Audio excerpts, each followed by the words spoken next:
செங்கல்பட்டு மேற்கு மாவட்டம் தாம்பரம் அருகே அதிமுக சார்பில் திமுக அரசின் 4 ஆண்டு கால அவலங்களை எடுத்துரைக்கும் வகையில் துண்டு பிரசுரம் வழங்கும் நிகழ்ச்சி நடைபெற்றது.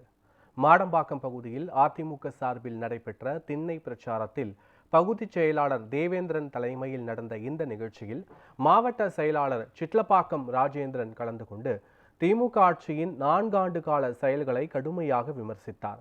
மக்களிடம் வீடு வீடாக சென்று திமுக ஆட்சியின் பொய் வாக்குறுதிகள் மற்றும் ஆட்சியின் குறைபாடுகளை விளக்கும் துண்டு பிரசுரங்கள் வழங்கி அதிமுக ஆட்சியில் நடைமுறைக்கு வந்த திட்டங்களை எடுத்துரைத்தார். இந்த நிகழ்ச்சியில் ஏராளமான அதிமுகவினர் கலந்து கொண்டனர்.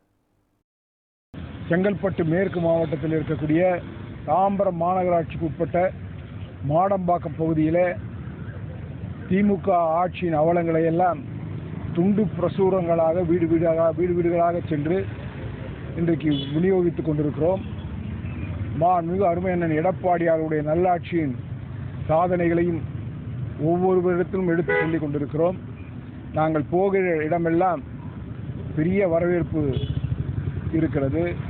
அங்கே இருக்கக்கூடிய மக்கள் இந்த 4.5 ஆண்டு கால திமுக ஆட்சியில் விளைந்த சோகங்களை, துன்பங்களை, துயரங்களை எங்களிடத்தில் எடுத்து சொல்கிறார்கள். நாங்களும் அவர்களிடத்தில் மிக விரைவிலே மிக அருமையான எடப்பாடியாருடைய பொற்கால ஆட்சி மலரும், அப்போது உங்களுடைய பிரச்சனைகளுக்கெல்லாம் தீர்வு கிடைக்கும் என்கின்ற நம்பிக்கையை விதைத்துக் கொண்டிருக்கிறோம்.